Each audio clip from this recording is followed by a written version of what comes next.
politique. Dieu a les moyens. Mais Dieu a les moyens d'accomplir ce qu'il a déclaré. Alléluia. Est-ce que quelqu'un y croit ça? Que Dieu a les moyens d'accomplir ce qu'il a déclaré. Amen. Nous allons écouter la parole du Seigneur avec le pasteur Patrick Aongia. Alors qu'il avance, nous acclamons le Seigneur.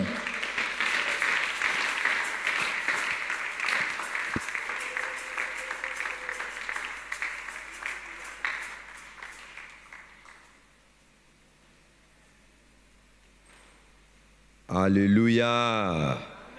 Alléluia. Nous rendons grâce à Dieu, comme nous l'avions dit le vendredi passé. Dieu est bon et il mérite nos gratitudes. Est-ce que nous pouvons encore une fois acclamer le Seigneur pour tout ce qu'il a fait pour nous depuis le 1er janvier? Alléluia. Dieu est bon. Il est vraiment bon. Gloire à son nom. J'aimerais nous inviter à prendre rapidement nos Bibles. Je suis dans Genèse chapitre 11.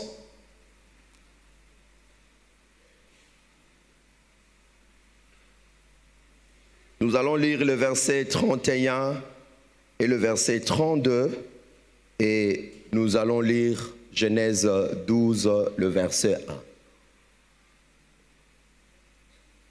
Nous lisons au nom du Seigneur, Genèse 11, verset 31.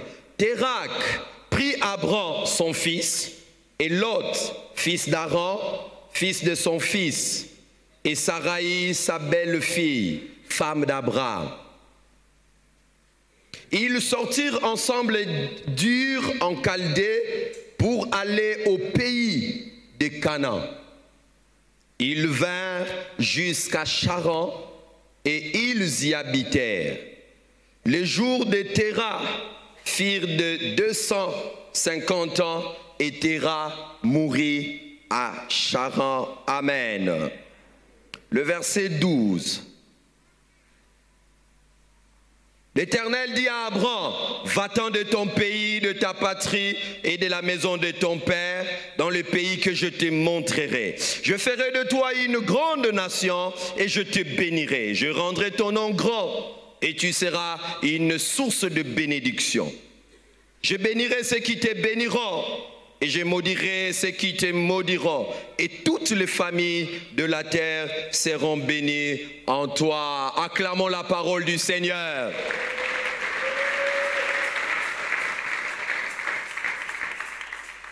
Je bénis le Seigneur pour notre pasteur et le comité pastoral pour ce merveilleux thème que nous allons exploiter pendant ces 4 jours. Dieu tient toujours ses promesses. Est-ce que tu peux le dire à ton voisin? Dis-le avec certitude et confiance. Dieu tient toujours ses promesses. C'est une affirmation, c'est une déclaration de victoire, c'est une très grande déclaration. Alléluia. Et ce soir, je dis grand merci au pasteur et au comité de l'église pour ce privilège de commencer ces moments de prière. Et le thème que j'aimerais exploiter ce soir, c'est Dieu tient toujours ses promesses à cause de ce qu'il est et ce qu'il a. Je répète, Dieu tient toujours ses promesses à cause de ce qu'il est et à cause de ce qu'il a. Faire une promesse est une chose, mais l'accomplir en est une autre. Il est très facile de faire une promesse, car faire une promesse ne nécessite que la parole. Et tout le monde peut le faire, même un petit enfant. Celui qui apprend à parler peut faire une promesse, parce que le faire c'est très facile. Quelqu'un peut rêver et faire une promesse. Et tel que nous sommes là, je sais que nous avions reçu des promesses à gauche, à droite. Il y a des gens qui nous ont promis, je ferai ceci, je ferai cela. Pourquoi les gens sont prompts à faire des promesses? Parce que faire une promesse, c'est très facile. Ça ne demande pas beaucoup. Mais l'accomplir, le réaliser, voilà le plus grand défi.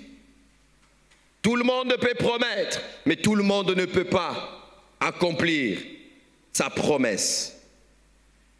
Accomplir une promesse ne dépend pas seulement de la bonne foi.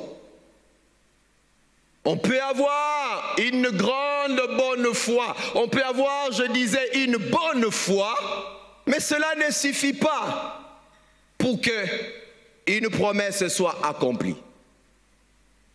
On peut avoir une bonne détermination et faire une promesse, mais cela ne suffit pas pour que cette promesse se réalise. On peut tant aimer la personne que l'on promet, mais cela ne suffit pas pour réaliser cette promesse. Malgré le vouloir, malgré l'amour, cela ne suffit pas. Pourquoi? Parce que l'accomplissement d'une promesse requiert aussi la capacité de l'accomplir. Toute promesse, tout accomplissement de la promesse ne dépend pas d'abord de la promesse dite, mais dépend d'abord de la capacité. Et j'ai vu sous les cieux des gens qui, ce matin, étaient capables d'accomplir une promesse et les dire, mais le lendemain, perdre cette capacité et ne pas accomplir la promesse.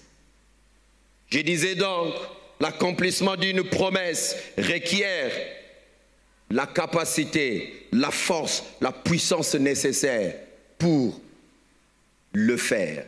Le texte de Genèse 11 que nous venons de lire nous présente deux personnages importants. Deux personnages qui font des promesses. Deux personnages qui prennent des décisions. Deux personnages qui font, qui planifient. Ils font des plans. Et ces deux personnages réfléchissent, planifient pour un seul individu. Et cet individu s'appelle Abraham.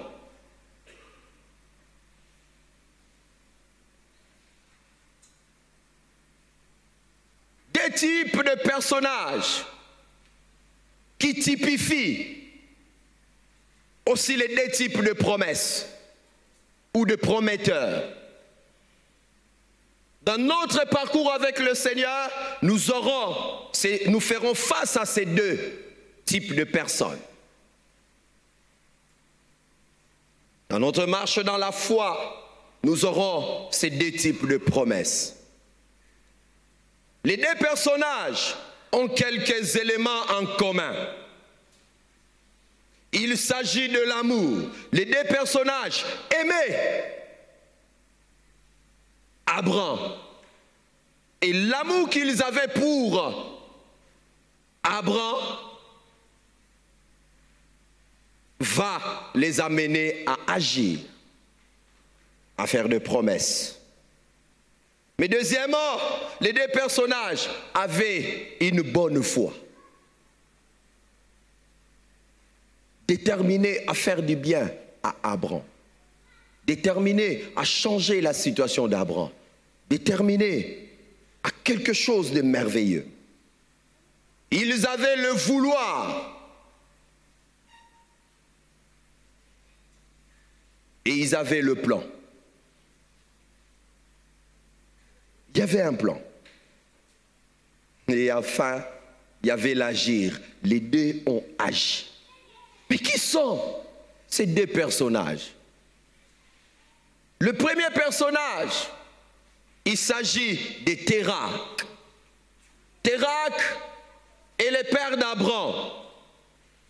Et le deuxième personnage, c'est l'Éternel Dieu. Dans le chapitre 11, nous voyons Térakh planifié amener son fils à Canaan, amener son petit-fils à Canaan, amener sa belle-fille Sarai à Canaan. Il a planifié des choses pour Canaan.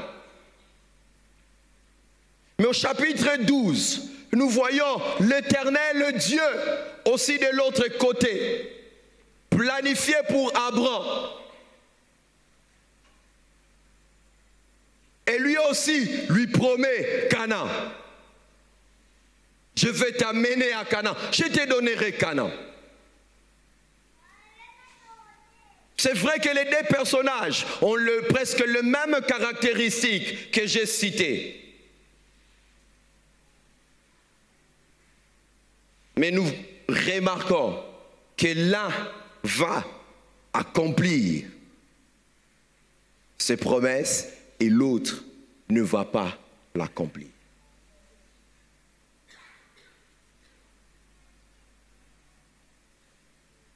Terah promis à Abraham Canaan, mais il ne put le lui donner, il ne put accomplir sa promesse.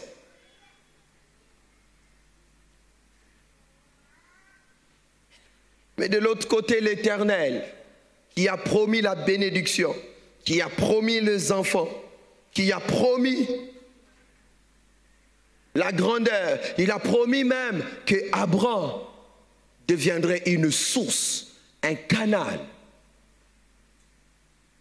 Abraham, plutôt Terah, promet de petites choses. C'est vrai, il a promis Canaan. Seulement, amener Abraham à Canaan seulement. Mais l'Éternel, au-delà de Canaan, il donne à Abraham le monde. Il fait de lui, il promet qu'il deviendra une source de bénédiction, un canal de bénédiction. Toutes les familles de la terre seront bénies par lui. Une promesse qui est de très loin supérieure à celle que Terah a eu à faire. Mais seulement nous constatons que malgré la promesse de Terah était petite, était facilement réalisable, que la promesse de l'Éternel, il s'est arrivé que Terah n'a pas pu accomplir sa promesse. Il n'a pas pu réaliser ses paroles. Il n'a pas pu respecter son engagement. Pourquoi? Parce que lui-même, c'est un homme limité. Parce que lui-même, ses lendemains ne dépendaient pas de lui. Mais nous voyons de l'autre côté l'Éternel faire des promesses inimaginables. Oui, inimaginables. Et je me suis posé la question, pourquoi l'un a réussi à accomplir, à réaliser ses promesses et l'autre n'a pas réussi? L'Éternel a réussi à réaliser ses promesses à cause de deux éléments importants. Le premier élément, ce soir mon enseignement aura 3 points. Et mon premier point, c'est que Dieu tient toujours ses promesses. Dieu a accompli, a réalisé ses promesses. Pourquoi? Parce qu'il tient toujours à ses promesses. Mais pourquoi tient-il à ses promesses? Premièrement, Dieu tient à ses promesses parce qu'il est amour. Avant de faire une promesse, il est d'abord amour. C'est son amour qui le pousse à faire la promesse. Et parce que son amour l'amène à faire une promesse, cet amour le contraint, cet amour le pousse, cet amour l'amène à accomplir sa promesse. C'est pourquoi dans Jean 3,16, il est dit, Dieu a tant aimé le monde qu'il a donné. Alléluia. Il est amour et ce soir je viens rappeler à une personne, aujourd'hui c'est vrai, il nous reste je ne sais pas 11 jours pour que l'année se termine. Peut-être que tu attendais des choses dans ta vie que tu n'as pas vues, mais je viens te rappeler ce soir que Dieu t'aime et tu es la conséquence de son amour. Et si tu es là, c'est parce qu'il est monté à la croix et il a donné sa vie pour toi. Ne regarde pas ce ce qui ne s'est pas accompli pour que tu croies qu'il ne t'aime pas. Ne regarde pas ce que tu n'as pas pu avoir pour que tu penses que Dieu t'a laissé ou il n'a pas été avec toi. Je viens t'annoncer que Dieu n'a pas l'amour, mais Dieu est amour. Et à cause de son amour, tu as une grande place dans son cœur. Il t'a tant aimé, c'est pourquoi il n'a pas refusé son propre fils. S'il n'a pas refusé son propre fils, c'est qu'il t'aime autant qu'il aime son fils. Non, tu n'as pas compris.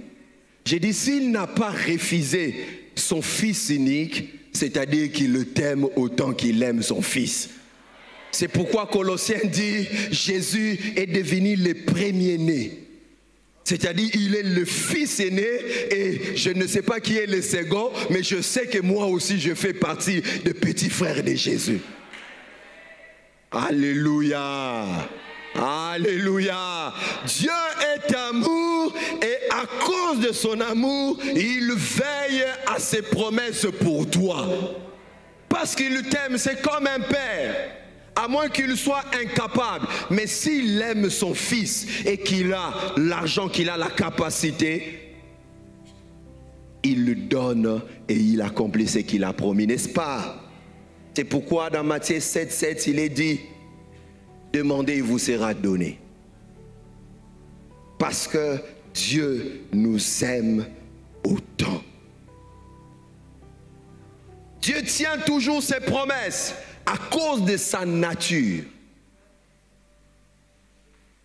Dieu a une nature.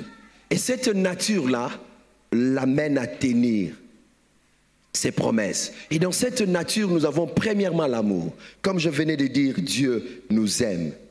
Il nous aime comme ses enfants. Mais deuxièmement, dans sa nature, Dieu tient à ses promesses parce qu'il est fidèle.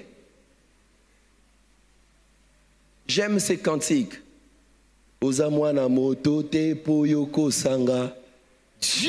est fidèle. Avant qu'il n'ouvre sa bouche pour parler et te promettre, il est d'abord fidèle. Et avant de parler, il pèse ses mots. Parce qu'il sait, quand il parlera, il ne pourra plus le changer. Alléluia. Donc, quand Dieu promet, il sait ce qu'il a dit. Il sait de quoi il s'agit. Et il sait aussi qu'il en est capable. Il est fidèle derrière sa parole pour l'accomplir. Autant la pluie tombe et arrose. Quand la pluie est libérée, nous dit Ésaïe, peu importe le temps qu'elle peut prendre pour atteindre le sol, mais ce qui est certain, elle atteint toujours. Et il dit, c'est la même chose que ma parole. Et moi je dirais, c'est la même chose que la promesse de l'Éternel. Quand elle est sortie, peu importe, elle finira par atteindre le sol, elle finira par arroser, elle finira par donner du pain à ceux qui ont faim, elle finira par donner la sémence aux semeurs, nous dit Ésaïe. Alléluia. Alléluia.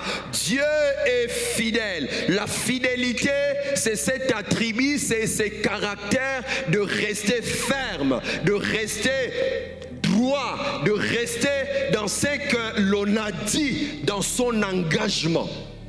Et quand la Bible dit que Dieu est fidèle, cela veut dire Dieu reste dans sa parole. Il est dit, il est derrière sa parole pour l'accomplir. Quand il fait sortir une parole, il n'abandonne pas cette parole, mais lui-même est derrière sur cette parole. Il guide cette parole, il veille sur cette parole, et à coup sûr, cette parole ne déroutera pas.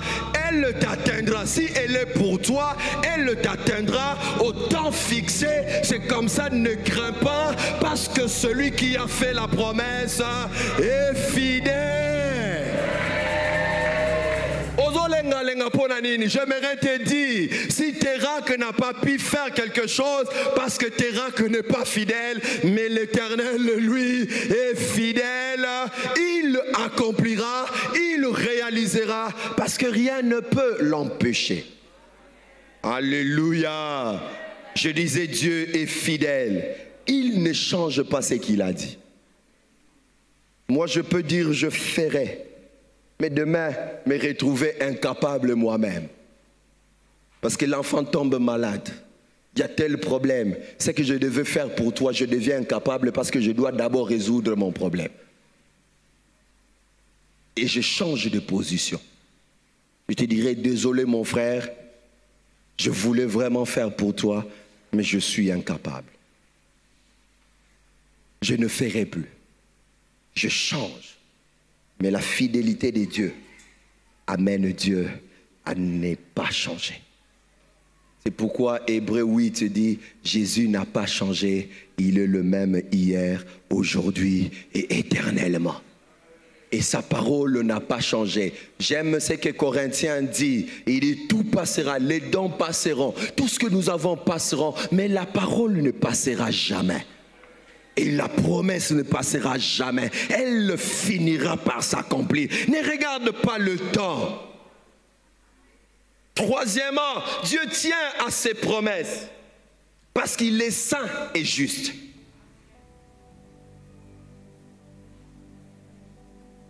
Il est saint et il est juste. À cause de ces deux caractères de Dieu, s'il n'accomplit pas sa promesse, c'est qu'il devient menteur. Et s'il est menteur, c'est qu'il n'est pas saint. Et s'il n'est pas saint, c'est qu'il n'est pas vrai. Et s'il n'est pas vrai, c'est qu'il n'est pas juste. Et s'il n'est pas juste, c'est qu'il n'est pas Dieu. Et si quelqu'un m'entend ce soir, à moins que tu t'aies trompé, tu as pensé que c'était Dieu, mais ce n'était pas Dieu. Mais si c'est Dieu, je répète, si c'est Dieu, même si tu as atteint la double ménopause, Isaac viendra. Qui le fera? Parce que c'est la parole de l'Éternel. Dieu est saint et il est juste. Akosakate. Azamwana motote pour akosa. Soki bakosa kiyo, c'est parce que c'était un homme. Mais moi je te dis ce soir, Terak t'a menti, Terak n'a pas pu faire quelque chose, Terak t'a abandonné, mais je t'amène le vrai Père. C'est l'Éternel, le Dieu. Même s'il t'amène là où tu ne connais pas, même si tu ne comprends pas le chemin, même si tu ne vois rien, mais fais-lui confiance. Parce qu'il est saint, il est juste, à cause raté. Il n'y a point de mensonge en lui. Alors crois encore. À cause de sa sainteté, il tient à ses promesses. À cause de sa justice, il tient à ses promesses. Même ceux qui ont poussani, même ceux qui ont mon côté. Mais je viens te dire, à cause de raté, il n'y a pas de péché en lui parce qu'il est parfait, il est saint.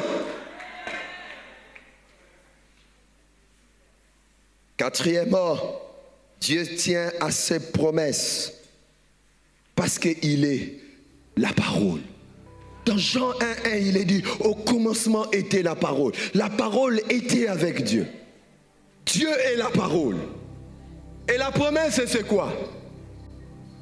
La promesse, c'est quoi? Et si la promesse est la parole, c'est-à-dire la promesse fait partie de la parole de Dieu. Et si la promesse de Dieu fait partie de sa parole, c'est-à-dire la promesse de Dieu fait partie de Dieu lui-même. S'il a promis, c'est qu'il a mis en jeu sa divinité. Ceux qui suivent le catch américain, ils savent. Les détenteurs de la ceinture viennent et il met la ceinture en jeu, n'est-ce pas? Si on le bat, on le lui ravit, n'est-ce pas? De la même manière, quand Dieu fait une promesse, c'est-à-dire il met sa divinité en jeu. Oh, tu n'as pas compris, j'ai dit Dieu met sa divinité en jeu quand il te fait une promesse. Alors, yeba yeba longa kayete, on ne peut pas le vaincre. Et parce qu'on ne peut pas le vaincre, personne ne pourra lui ravir la ceinture. En d'autres termes, il veillera, il mettra tout ce qu'il faut pour que cette promesse se réalise. Jamais ce qu'il est écrit, que Dieu déversa, débloqua toute sa puissance pour ressusciter Jésus-Christ. Pourquoi Jésus-Christ devait ressusciter? Oui, c'est vrai, parce qu'il devait accomplir le plan divin. Mais aussi, il devait ressusciter parce qu'il y a eu des prophéties. Parce qu'il y a eu des promesses qu'il le ressusciterait. Et la Bible dit, malgré que tout ce que le diable a fait, tout le complot de l'ennemi, Dieu a mis toute sa puissance en jeu pour que Jésus ressuscite. Je viens t'annoncer ce soir que Dieu tient à ses promesses. Et pour la promesse qu'il t'a faite, il est prêt. Je dis, il est prêt à mettre sa puissance en jeu. J'ai un ami qui est pasteur aujourd'hui. Il se moque toujours de nous en disant, vous savez pourquoi il a toujours dit ça? Il était dans une situation pas bien financièrement. Mais Dieu lui dit, va à l'université, je te prendrai en charge. Tu finiras et tu me serviras. Il se retrouve à l'Inikin. Je crois qu'il est en G1, je crois.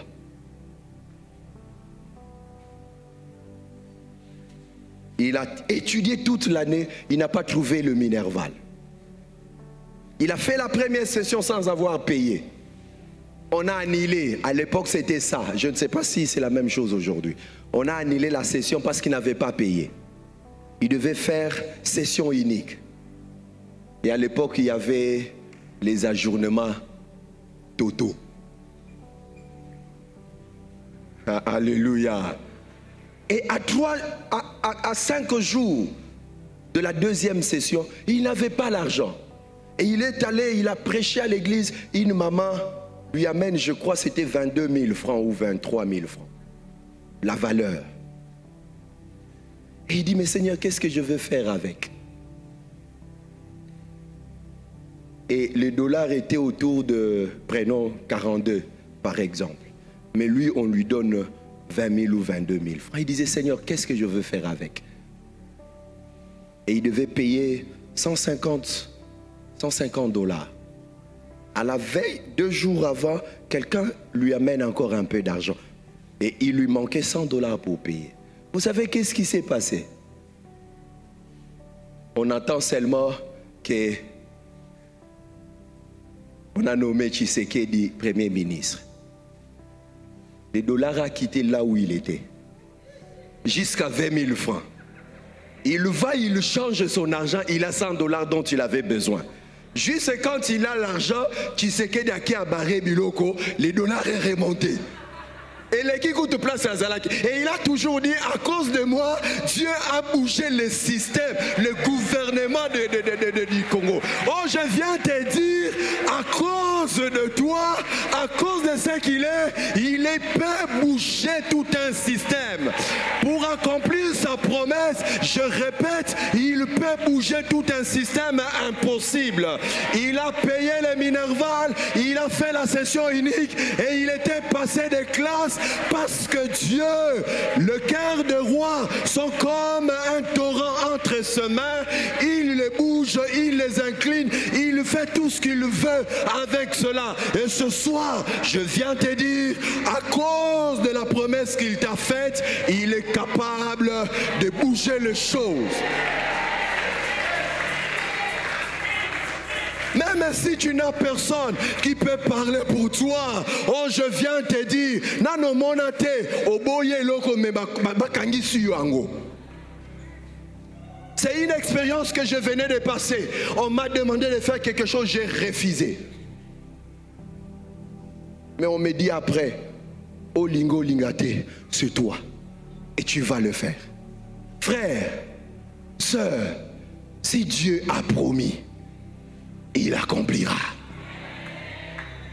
Parce qu'il tient à sa parole. La promesse fait partie de la parole de Dieu. Le deuxième point, c'est que Dieu tient à ses promesses à cause de ce qu'il a. Qu'est-ce que Dieu a? Dieu a la toute-puissance. Avec la toute-puissance, il a créé. Avec la toute-puissance, il a amené à l'existence à celle qui n'existait pas. Il a amené des choses à l'existence, des choses que l'homme ne peut pas imaginer. Des choses que l'homme ne peut pas concevoir. Je n'ai pas dit que Dieu a la puissance, parce que les démons ont la puissance. Le diable a la puissance, mais j'ai dit Dieu a la toute puissance. Dieu a la toute force. Dieu a la toute capacité. Il n'y a même pas encore un problème qui peut se mesurer à la toute puissance de Dieu. Il n'y en a pas, et ça n'existera pas. Dieu a la toute puissance. Alors j'aimerais te dire, si l'univers ne peut pas le contenir, si la terre est son marchepied, il fait de la terre ça. En d'autres termes, tous les systèmes politiques, tous les systèmes économiques, tout le système, je ne sais pas, financier, tout le système éducatif, tout le système, je ne sais pas, marital, je ne sais quel système sont sous ses pieds. Alors qu'est-ce qu'il ne peut pas faire? Qu'est-ce qu'il ne peut pas faire? Dans Daniel, on nous montre qu'un grand roi, à cause de la parole de l'Éternel, pouvait se retrouver en train de manger de l'herbe pendant 7 ans. Et le même Dieu qui a fait sortir la parole l'a ramené. Ça, c'est impossible. Mais parce que Dieu avait dit que ces 7 ans, après les 7 ans, il est revenu et il a continué. David était dans la forêt. Goliath, 4 mètres. Mais il est tombé. Pourquoi? Parce que Dieu a fait la promesse à David. Je répète, Dieu a la toute puissance. Avec la toute puissance, il crée. Nous, nous fabriquons, mais lui ne fabrique pas, lui crée. Et il a créé en haut. Tu regardes, il n'y a rien devant moi. Il n'y a pas de lumière. Il n'y a même pas un signe. Oh, tu n'as pas besoin de signe parce que tu as le Créateur. En un instant, il peut créer. Ce jour-là, les gens se retrouvent sur le mont Carmel. Et il dit, la pluie va tomber. Quand tout le monde regarde le ciel, il est tout blanc. Je répète, tout blanc. Et non seulement qu'il est tout blanc, mais on venait de faire 3 ans et demi. Sans pluie. Un scientifique dira, il faudrait qu'il y ait vaporisation, condensation, et patati patata, et la pluie va tomber. Mais en Israël, toutes les eaux sont sèches. Même le Torah de Kérit, là où il est parti, a séché. Alors, mais ma Bible me dit, quand il a prié, il a parlé.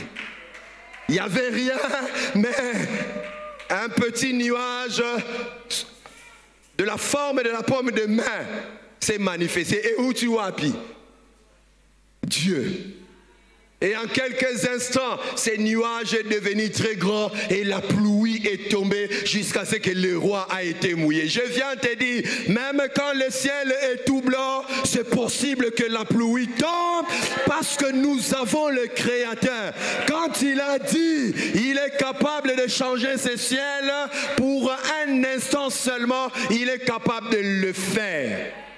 Il a dit à Josué, ne crains pas, si tu trembles, ma promesse n'arrivera pas. Je serai avec toi et je ferai de toi des grandes choses. Mais qu'est-ce qui va se passer dans les grandes choses? Dans les grandes choses, aujourd'hui, nous vivons l'audace de celui qui avait compris qu'il avait la promesse. Notre mois de février a 28 jours, 29 jours. Pourquoi? Parce qu'un homme a fait une aventure. L'aventure, c'est quoi? Il a dit au temps, arrête-toi. Jusqu'à ce que le dernier de mes ennemis tombera. Pourquoi a-t-il dit cela? Parce qu'il savait qu'il avait la promesse de la victoire. Dieu lui a dit, je serai avec toi. Et quand il a parlé, le temps s'est arrêté. Combien de temps s'est passé? Je ne sais pas. Mais je sais que le temps s'est arrêté. Et voilà, nous avons un mois qui n'atteint jamais 30 jours. Si Dieu pouvait le faire arrêter le temps. J'aime ce que Hébreu dit. Élie était un homme comme toi et moi. Il avait le sang, il avait l'eau, il était comme toi et moi. Mais parce qu'il savait, il avait la promesse, il avait l'appel qui l'a établi prophète, il pouvait oser et la pluie n'est pas tombée.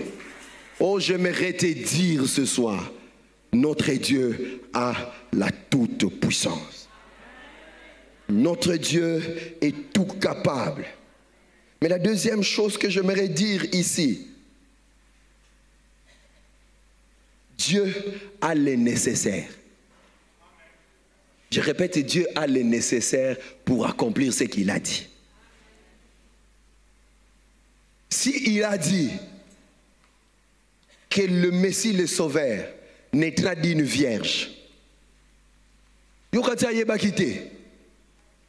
que pour qu'un enfant naisse, il faut les chromosomes, je crois, X, Y et tout ça. Vous pensez qu'il ne savait pas? Quelquefois, nous sommes plus intelligents que Dieu. Hein? Nous pensons que nous sommes plus intelligents. Mais Nzambo, il faudrait qu'il y ait un homme. Non, lui, il sait, il dit, une vierge deviendra. Hein? Point barre. Quand il a dit, c'est parce qu'il savait qu'il avait le nécessaire. Yogomitune Kobanda, Nengenin. Une vierge, Ekobandaka Nengenin. Mais Dieu avait le nécessaire. Et la preuve est là, c'est que Marie a donné naissance à Jésus, sans avoir connu un homme. Alors s'il a accompli cette prophétie, il a accompli cette promesse, sans l'apport d'un homme, une femme est devenue enceinte. Si, après des années, Élisabeth, dans sa vieillesse, a pu concevoir, cela veut dire que le temps n'est rien du tout. Je viens dire à une Élisabeth, le temps n'est rien du tout. Même si tu as vieilli, c'est encore possible que Jean vienne. Je viens dire à une Marie, toi qui se demande, tu te demandes, comment cela arrivera-t-il?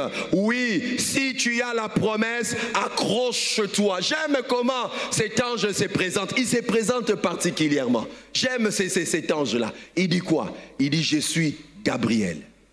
Je me tiens devant Dieu. En d'autres termes, ce qui n'a pas que je m'étais né. Il n'a pas dit que je m'étais né. Parce que quand il a été envoyé, il était dans la présence de Dieu, n'est-ce pas? Mais lui ne conjugue pas dans le passé. Il dit, je me tiens devant Dieu. En d'autres termes, alors que je te parle, je suis dans la présence de Dieu. Et ce que je t'ai dit, ce n'était pas la volonté de quelques minutes passées. C'est une volonté de maintenant. Et je t'informe que tu deviendras enceinte parce que je me tiens devant Dieu. Et parce que Dieu ne trompe pas, peu importe ce que toi tu connais, mais cette promesse se réalisera. Peu importe les informations que tu as, peu importe les expériences que tu as, peu importe ce que tu as entendu, mais je viens te dire, Dieu a le nécessaire pour accomplir sa promesse. Alors qu'Obanga Lissousouté, ne laisse plus les doutes t'envahir, ne te pose plus beaucoup de questions. Parce que Dieu a le nécessaire. Avant de promettre, il a la capacité de faire. Dieu réalise ses promesses malgré le temps qui passe.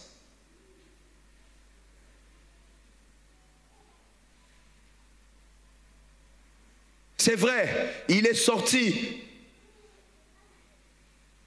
de son pays et il s'est retrouvé à Charan. Moutouazala qui n'a abandonné.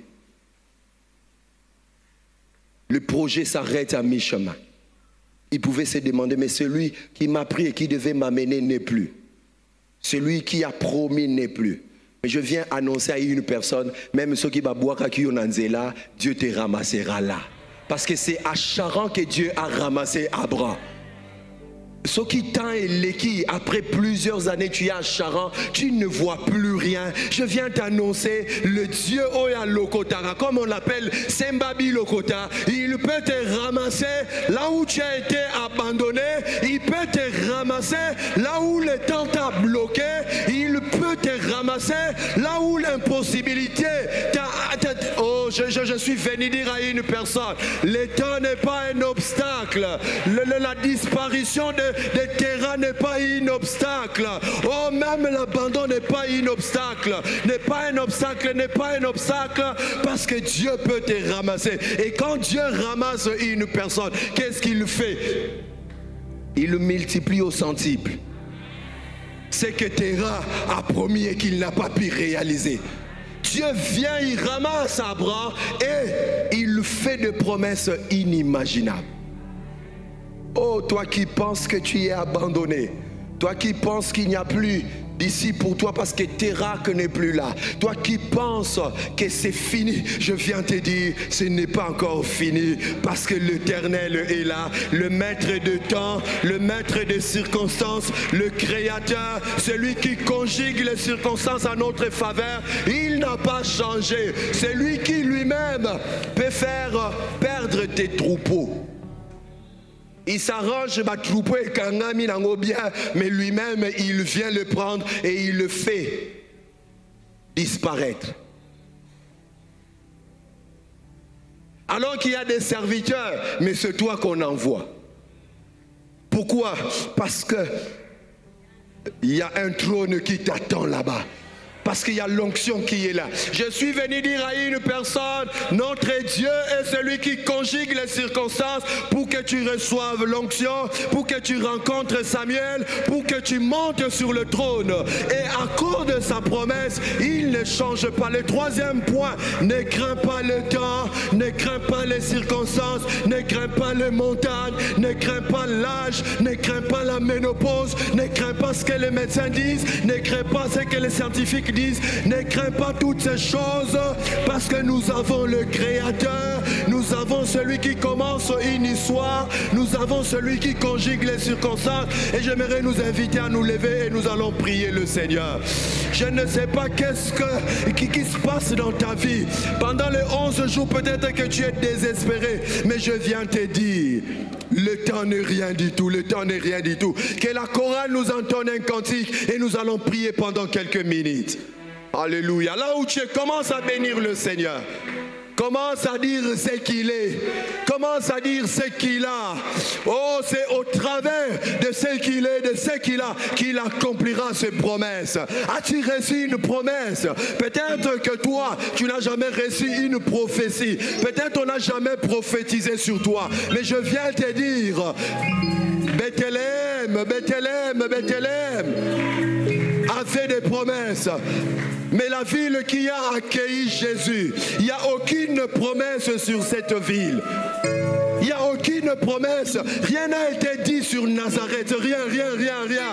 Mais parce que Nazareth a accueilli Jésus, parce que Nazareth a adopté Jésus, qu'est-ce qui va se passer? Aujourd'hui, lorsqu'on parle de Jésus, on ne dit pas Jésus de Bethléem, on ne dit pas Jésus de Juda, mais on dit Jésus de Nazareth. Toi aussi, même s'il n'y a jamais eu une prophétie, même s'il n'y a jamais eu une promesse, mais tu as accueilli Jésus, tu as accueilli la parole, et dans la parole de Dieu, il y a toute forme de promesse. Dans la parole de Dieu, il y a toute forme de prophétie. Et ce soir, j'aimerais t'inviter à prendre une promesse dans la parole de Dieu et prier par rapport à cela. Tu as adopté Jésus comme Nazareth a adopté Jésus. Et Jésus a changé l'histoire de Nazareth. Les promesses de la parole de Dieu est devenue aussi pour Nazareth.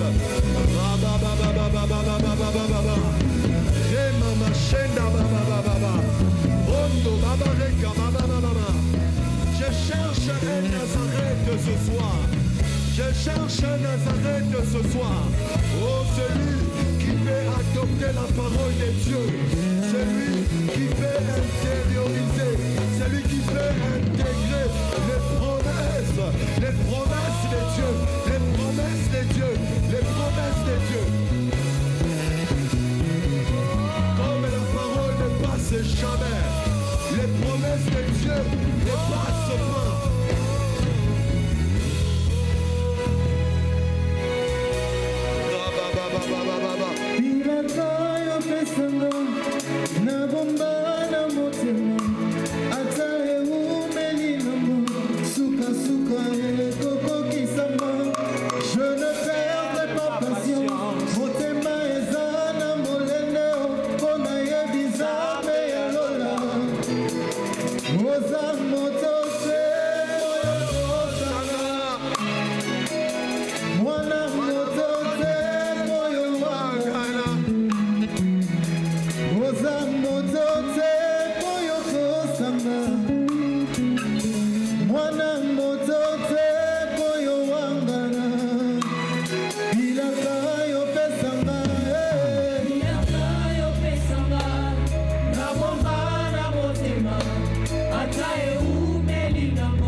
Je ne vois pas Ange Poussani.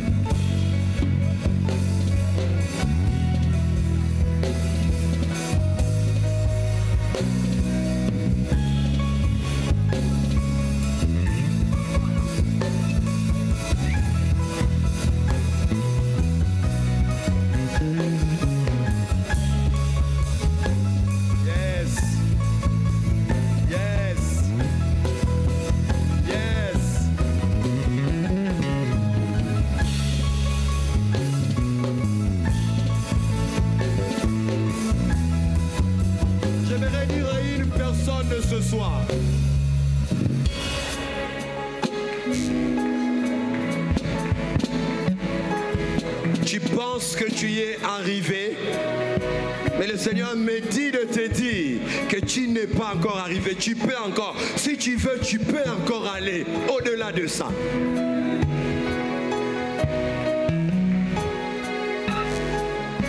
Tu peux encore faire plus.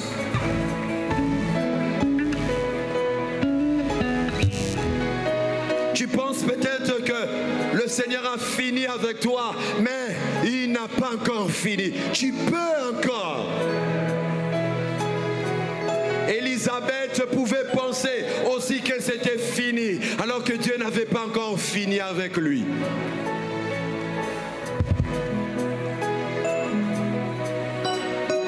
Comment cela se fera-t-il? Je n'ai personne pour me connecter. Je n'ai personne pour me recommander. Je n'ai pas un Joseph. Je n'ai pas un mari. Je n'ai pas.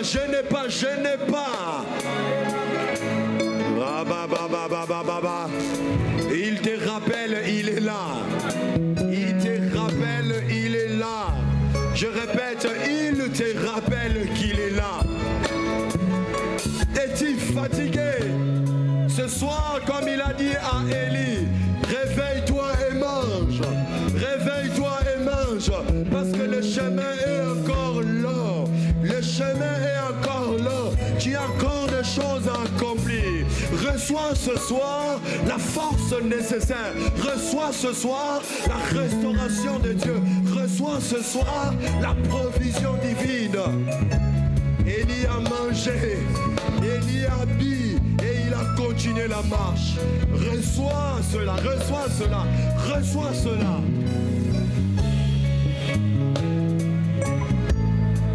Ne sois pas comme Élie qui a demandé la mort. Ne sois pas comme Élie qui a demandé la mort. À un Élie qui est en train de demander la mort, Dieu te dit, il n'a pas encore fini avec toi. Peu importe les déceptions, peu importe les abandons, peu importe, je dis, peu importe, tu es là.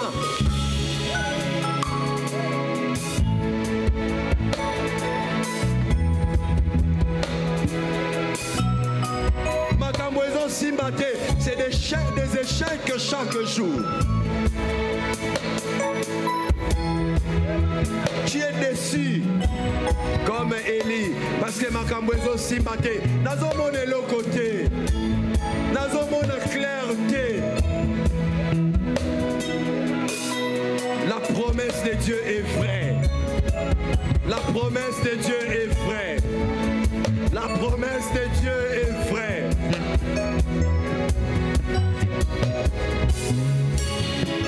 Il peut t'envoyer un poisson pour cet argent dont tu as besoin. Tu as besoin d'argent, il peut envoyer un poisson.